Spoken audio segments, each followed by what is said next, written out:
اللہ اللہ اللہ۔ یوں تو غربا کی مدد کی بہت سی صورتیں ہیں۔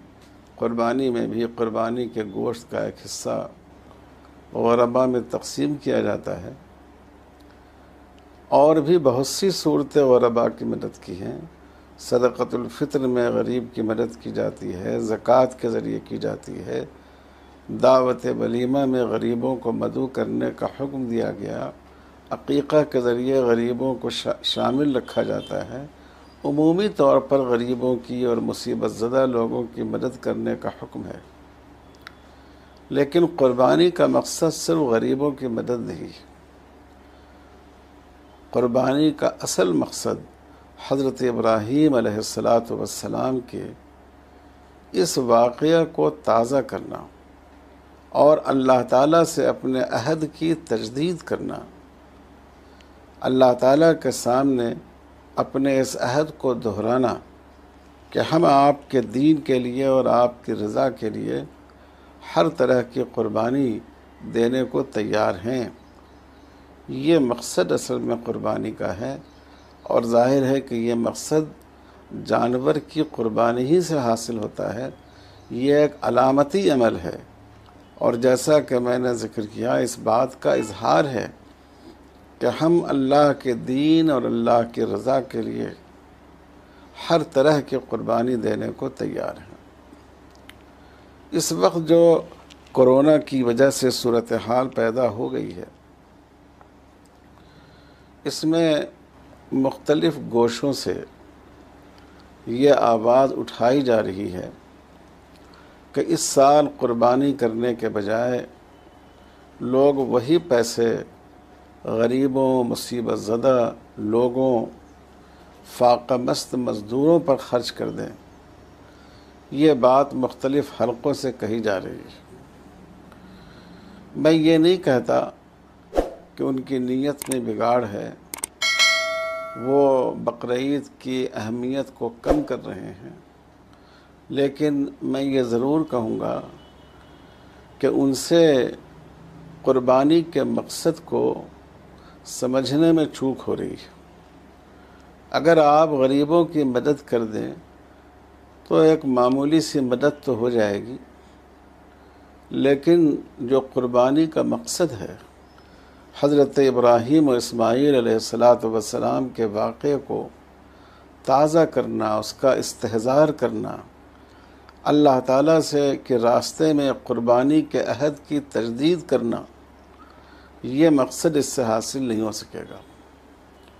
اس لیے ہمیں بہت غور و فکر کے ساتھ سوچ سمجھ کر اس سلسلے میں کوئی رائے قائم کرنی چاہیے اور اس پر عمل کرنا چاہیے۔ اور اس کا خلاصہ یہ ہے کہ جن لوگوں کے پاس اپنی بنیادی ضرورتوں جیسے رہائشی مکان، سواری جس کو وہ سواری کے لیے استعمال کرتا ہو، اور کھانے پینے کی ضروریات، ملبوسات، فرنیچر، ان چیزوں کے علاوہ سونا یا چاندی یا اتنے پیسے یا کوئی زائد از ضرورت چیز ہو، چاہے وہ زمین کے پلاٹ کی شکل میں ہو، کہ جو 87.5 گرام سونا یا 600 گرام سے کچھ زیادہ چاندی کی قیمت کو پہنچ جائے، ان دونوں میں سے کسی ایک کی قیمت کو پہنچ جائے تو شرعاً اس پر قربانی واجب ہو جاتی ہے۔ اس کے لیے قربانی کرنا ضروری ہے، صرف سنت و مستحب نہیں ہے، قربانی کرنا ضروری ہے۔ اور قربانی ایک عبادت ہے، اور جتنی عبادتیں ہیں وہ انسان پر انفرادی حیثیت میں واجب ہیں۔ ایسا نہیں ہے کہ ایک آدمی نماز پڑھ لے تو پورے خاندان کی طرف سے نماز ہو جائے، ایک آدمی روزہ رکھ لے تو پورے گھر کی طرف سے روزہ ہو جائے۔ گھر کے ہر آدمی کو اپنے طور پر نماز پڑھنی ہے، روزہ رکھنا ہے۔ قربانی کا مسئلہ بھی یہی ہے کہ چونکہ یہ بھی ایک عبادت ہے تو ہر شخص کو انفرادی حیثیت میں قربانی کرنی ہے۔ ایک آدمی قربانی کر لے اور پورے گھر کی طرف سے قربانی کافی ہو جائے، یہ درست نہیں ہے۔ اور اتنا اہم فریضہ ہے، اتنا اہم واجب عمل ہے کہ آپ نے ابھی سنا کہ رسول اللہ صلی اللہ علیہ وسلم نے ارشاد فرمایا کہ اگر کوئی آدمی استطاعت کے باوجود قربانی نہ کرے تو وہ ہماری عیدگاہ میں نہ آئے۔ سوچئے اس میں کتنی زیادہ تنبیہ۔